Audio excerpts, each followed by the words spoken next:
नमस्कार। आज महालया का पावन दिन है। महालया, आप में से बहुत लोग इसके साथ परिचित होंगे, इस पर्व के साथ परिचित होंगे। अगर कुछ लोग नहीं परिचित हैं तो उनके लिए बताऊं कि ये बंगाल का एक जो सबसे बड़ा पर्व है, पर्व यानी उत्सव है, दुर्गा पूजा। इस दुर्गा पूजा उत्सव का जो समारोह होता है उसका आज शुभारंभ कह सकते हैं, क्योंकि चंद्रमा की जो जो साइकिल होती है, जो लूनर साइकिल जिसको अंग्रेजी में कहा जाता है, पक्ष, तो ये कृष्ण पक्ष और शुक्ल पक्ष। तो कृष्ण पक्ष यानी जब चांद अंधेरे की ओर जा रही है, पूर्ण चंद्रमा धीरे धीरे धीरे धीरे 15 दिन लेकर एकदम अंधेरा में चले जाती है। और फिर शुक्ल पक्ष जब अंधेरे से चंद्रमा प्रतिपद पहला दिन, दूसरा दिन, द्वितीया, तृतीया होते होते पूर्णिमा की ओर आती है। तो ये शुक्ल पक्ष का आज पहला दिन है और ये शुक्ल पक्ष का ही जो छठा दिन होगा वहाँ से दुर्गा पूजा एकदम पूरा समारोह के साथ शुरू हो जाती है। विशेषतः जब सप्तम दिन और अष्टम दिन और नवम दिन इसमें जोरदार समारोह होता है, और दशमी यानी विजयादशमी भी जिसको कहा जाता है, वो तो एक और बहुत बड़ा, वो तो सारा देश में, सिर्फ बंगाल में नहीं, विजयादशमी सारा देश में, भारतवर्ष में इसको मनाया जाता है। आप जानते होंगे, सभी जानते हैं, जो भारत में नहीं रहते हैं ऐसे लोग भी जानते हैं विजयादशमी इतना बड़ा एक समारोह है। क्योंकि विजयादशमी के साथ सिर्फ दुर्गा माँ का पूजा ही नहीं, विजयादशमी के साथ और बहुत कुछ जुड़ा हुआ है। रामायण की कहानी में हम दशमी में मर्यादा पुरुषोत्तम राम जिसे कहा जाता है, वो अयोध्या में वापस आए थे। विजयादशमी यानी उस दिन मनाया जाता है, रावण के ऊपर उनका विजय हुआ था, इसीलिए उसको विजयादशमी भी बोला जाता है। अब इन सब कहानियों में हेर फेर होते रहती है, कोई कहानी को इस तरह से देखते हैं, कोई किसी और तरह से देखते हैं, पर मूलभूत बातें यही है कि ये एक बहुत पर्व का समय आ गया। तो महालया जो है, ये इसका हमारे जीवन में एक अलग ही तात्पर्य है। महालया के बारे में सब लोगों को उतना पता नहीं होगा जितना दुर्गा पूजा या विजयादशमी के बारे में पता है। तो महालया ये पहला दिन जब दुर्गा पूजा का जो पर्व है, जो चंद्रमा का साइकिल है, ये शुरू होता है, प्रतिपद का दिन है यानी पहला दिन है। तो ये पहला दिन भोर ब्रह्म मुहूर्त यानी जब सूर्योदय नहीं हुआ है उस समय, जब हम बचपन से ही सुनते आए हैं, रेडियो में एक प्रोग्राम हुआ करता था। तो रेडियो में पूरा जो महिषासुर मर्दिनी यानी दुर्गा माँ का जो महिषासुर के साथ लड़ाई का जो कहानी है, ये युद्ध का कहानी को बड़े मनोरम तरह से रचाया जाता था। वीरेंद्र कृष्ण भद्र एक होते थे, उनके आवाज में, और बड़ा उनका एकदम पैशन से भरा हुआ आवाज था। उस आवाज से वो कहानी को बताते थे रेडियो में, और उस कहानी के बीच बीच में गाना चलता था। तो एक बड़ा ही सुंदर परफॉर्मेंस रेडियो में उस समय, हम जहाँ पले थे, छोटा सा बिहार का, वो बंगाल तो नहीं, उसके पहले बंगाल बिहार भी मिला हुआ था उस समय से, इसलिए बहुत बंगाली वहाँ पर थे, बंगाल के बहुत लोग थे। तो रेडियो में ये सुनते थे। वहाँ पे तब टेलीविज़न भी नहीं आया था। आज जब आप सब सुन रहे हैं स्मार्टफोन के ज़रिए, शायद इस वीडियो को देख रहे हैं, या पता नहीं आज से बहुत दिन के बाद शायद घड़ी में या किसी और आपके शरीर में कुछ दिया हुआ है, उसके ज़रिए आप ऐसे ही बैठ के आंख बंद करके ये सब देख रहे हैं। पता नहीं टेक्नोलॉजी कहाँ लेके जाएगा पर जिस समय की बात मैं कर रहा हूँ उस समय टेलीविज़न भी नहीं आई थी हमारे घर में, हमारे शहर में टेलीविज़न नहीं थी। इससे काफ़ी देर बाद जब हमारा उम्र जब 14, 15, 16 साल का हुआ, तब जाकर हमारे शहर में टेलीविज़न पहली बार आई थी। तो उसके पहले जब हम बहुत छोटे थे तब रेडियो में ये सुनते थे, क्योंकि रेडियो बहुत फैल गया था, हर जगह भारत के हर कोने कोने में रेडियो पहुंच गया था।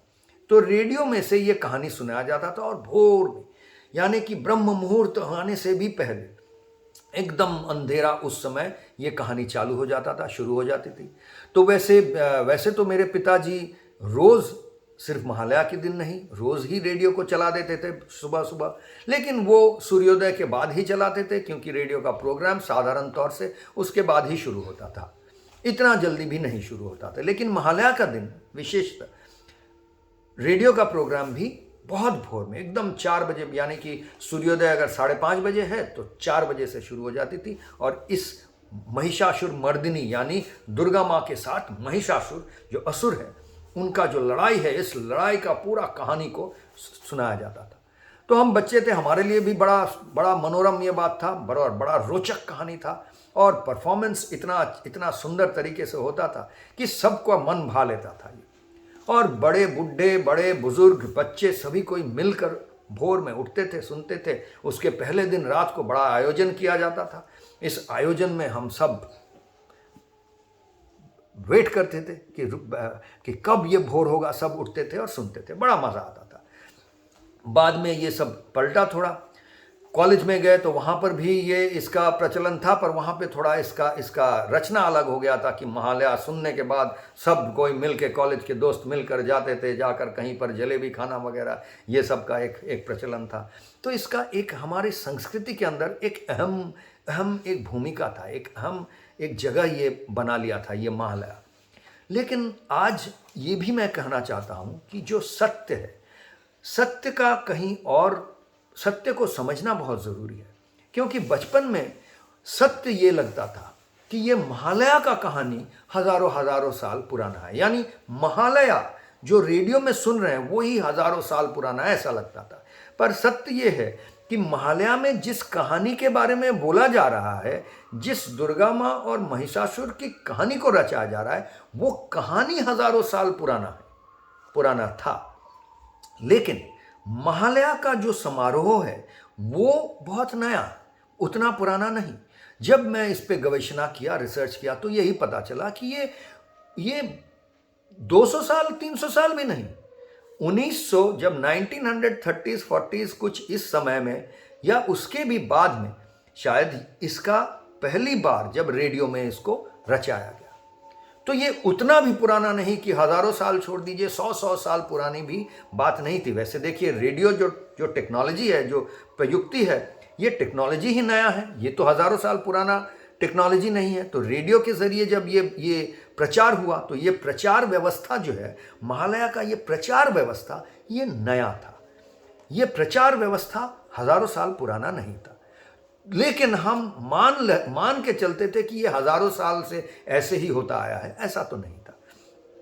तो इस बात को समझ में आया तो फैक्ट जो है, यानी सत्य जो है, वो ये है कि दुर्गा माँ और महिषासुर का लड़ाई की जो कहानी है, वो कहानी का जो रूपरेखा है वो बहुत ही पुराना है, हज़ारों साल पुराना है।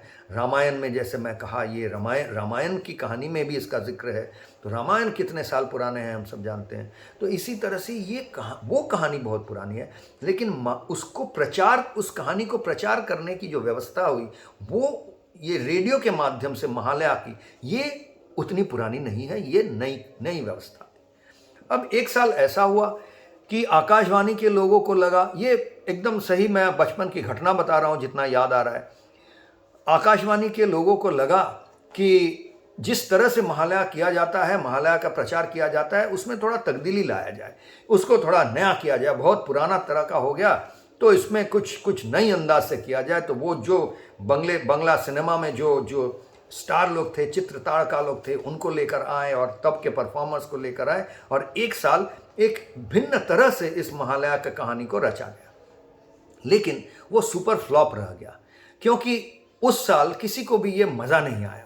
बीरेंद्र कृष्ण भद्र का जो वो सालों साल का परंपरा था, जिस तरह से चलता था, वो लोगों को लगा कि उसमें मज़ा कुछ और ही था। और ये सुपरस्टार लोग जिस तरह से इसका परफॉर्मेंस किए, जिस तरह से इसका चित्रनाट्य, इसको जो प्रेजेंटेशन किए, जिस तरह से इसको दर्शाए रेडियो में, जिस तरह से इसको प्रेजेंट किया गया, ये लोगों को पसंद नहीं आया, पब्लिक को पसंद नहीं आया। तो अगले साल से वापस वो जो पुराना प्रथा था वही चलने लगा, और आज तक चलता है। अब आज तक चलता है, इसका मतलब ये नहीं कि बहुत दिन चलेगा, क्योंकि मैं देख रहा हूँ कि अगला जो प्रजन्म है, हमारे बच्चों का जो प्रजन्म है, उनमें से ही ये निकलता जा रहा है, क्योंकि वो इतना सुबह उठते नहीं हैं। अब पूजा का समय है, एक समारोह का समय है, लेकिन इस तरह के जो धर्म विचार हैं, इनसे वो भी दूर हट रहे हैं, और बहुत लोग दूर हट रहे हैं। जो आधुनिक शिक्षा पद्धति है, उसमें ये सब चीज़ों को ज़्यादा अहमियत नहीं दिया गया है। तो इससे वो दूर ही हट गए हैं। और आजकल जो है, अभी अगर महालया चल भी रहा है, अभी आप सुन रहे हैं, ये हम सुबह की आज 7:30 बजने वाली है, इस समय हम सुन रहे हैं बाहर महालया की गूंज अभी भी सुनाई दे रही है। मतलब आज के प्रजन्म के लोग जो उठे हैं, उनके लिए वो भोर में उठना, भोर अंधेरे होने के समय उस समय उठ के करना, ये उतना मज़ा नहीं आता है। वो भाई रात तक सोते हैं, बहुत रात तक जागते हैं, उसके बाद सोते हैं। इतना भोर में उठना मुश्किल है, तो वो थोड़ा देर सूर्योदय के बाद ही ये सब समारोह शुरू कर रहे हैं। और कुछ दिन बाद शायद ये भी नहीं रहेगा और धीरे धीरे ये गायब हो जाएगा और तब एक कहानी बन के रह जाएगा।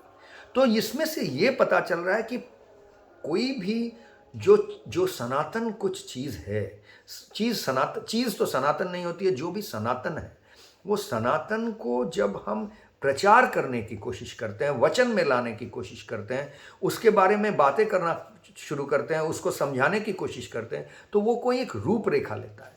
तो ये महालया भी वही एक प्रचार पद्धति था, वो एक रूपरेखा था इसलिए कह रहे हैं, अभी भी है, लेकिन आंखों के सामने देख रहा हूं कि ये धीरे धीरे गायब हो रहा है।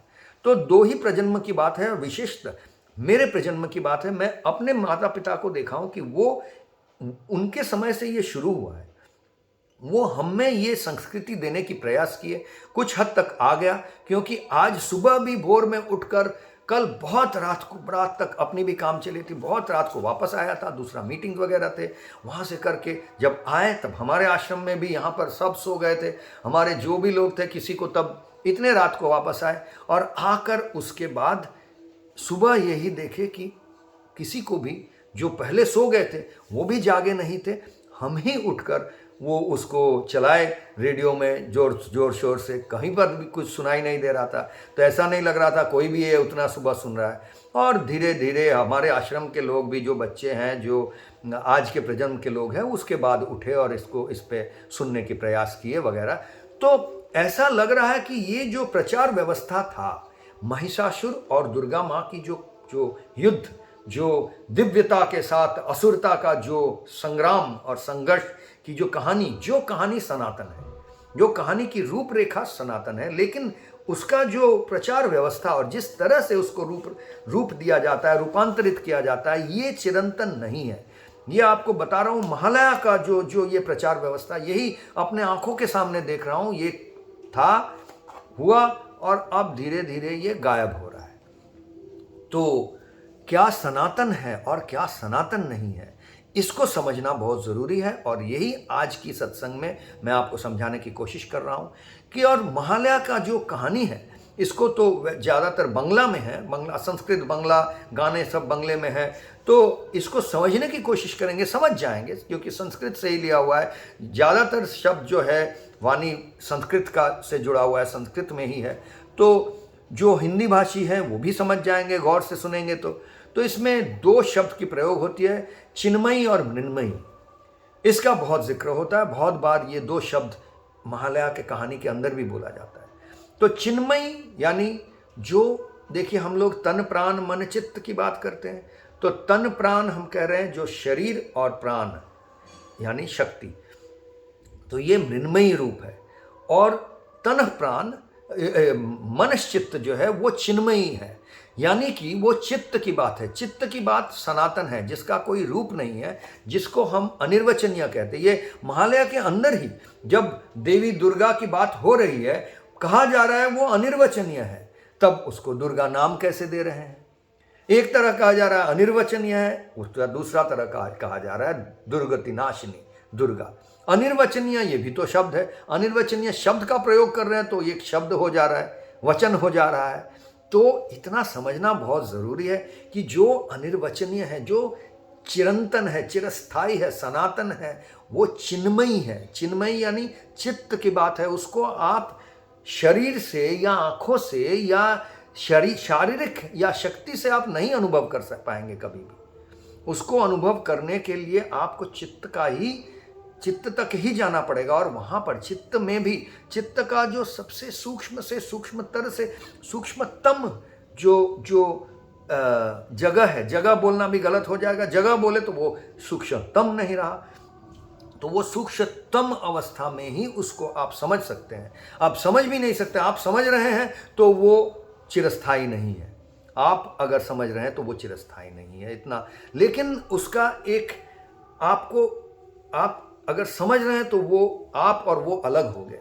जब आप उसके साथ एकात्म हो जाते हैं, वही एकमात्र वो अवस्था है जिसमें आप इसको महसूस कर सकते हैं। और इसी की जिक्र हो रही है, चिन्मयी से मृन्मयी। चिन्मयी को समझने के लिए मृन्मयी रूप दिया जाता है। मृत शिल्प, जो मिट्टी की शिल्प कला करते हैं, उसको बंगाल में मृत शिल्प बोला जाता है। तो जो मूर्ति वगैरह बनाते हैं या मिट्टी की सामान बनाते हैं, तो चिन्मयी को मृन्मयी रूप देके मिट्टी की मूर्ति बनाकर, तो ये बनाकर जो पूजा होगा, यही हमारा कर्मयोग फॉर 21st सेंचुरी का जो फिट फॉर लाइफ का साधना पद्धति है। ये एक दिन नहीं, इसमें रोज़ हमेशा दिन पर दिन हम लोग यही कर रहे हैं कि चिन्मयी रूप और मृन्मयी, ये दो जो है इसको एकाग्र करने का प्रयास है। ये दोनों को लेकर बहुत समय इन दोनों के अंतर विवाद आ जाता है। ये बड़ा, चिन्मयी बड़ा या मृन्मयी बड़ा, मृन्मयी के पीछे भागो या चिन्मयी के पीछे भागो। तो ये बड़ा छोटा की बात नहीं है। पहले भी मैं कहा हूँ, हॉरिजॉन्टल वर्टिकल ट्रैप है, उसमें मत जाइए। ये हॉरिजॉन्टल है। चिन्मयी और मृन्मयी रूप, चिन्मयी तो रूप नहीं है। चिन्मयी को जब रूप दिया जाता है तो मृन्मयी का सहारा लेना पड़ता है। तो यही एक बड़ी कहानी है। वैसे तो आगे चलते हुए अभी दुर्गा पूजा का समय आ गया है। पूजा का जो और डिटेल्स है और गहराई से हम लोग समझने की कोशिश करेंगे। पूजा यानी ये जो कहानी है, इस कहानी बड़ा रोचक है, इसमें समझने की कोशिश करेंगे। लेकिन ये समझ जाइए कि प्रचार व्यवस्था जो होता है, जिस तरह से इसमें बदलाव आते रहते हैं और आना ही चाहिए, समय के युग के अनुसार परिवर्तन होना चाहिए। लेकिन सनातन जो है वो सनातन है, वो कभी भी बदल नहीं सकता है। वो एक ही है, उसमें कोई फर्क नहीं है। आप कोई धर्म से इसको देखिए, कोई भौगोलिक जगह से देखिए, कोई परिस्थिति से देखिए, जहाँ से भी देखेंगे, उसको जो सनातन है वो सनातन ही है, एक ही है। लेकिन उसका रूप रेखा कहाँ से उसका प्रचार होगा, कैसे उसके बारे में बातें करेंगे, कैसे उसको मृन्मय रूप देंगे, ये अलग अलग ही होता रहेगा। और वो कभी भी चिरस्थायी नहीं होगा, उसमें बदलाव आते ही रहेगा। तो आज इसी के साथ आज का हमारा सत्संग को समाप्त कर रहे हैं। सब दुर्गा पूजा का इस पावन जो समय है, इसमें सब खुश रहें, यही आशा के साथ आज का सत्संग यहीं पर समाप्त करते हैं। नमस्कार।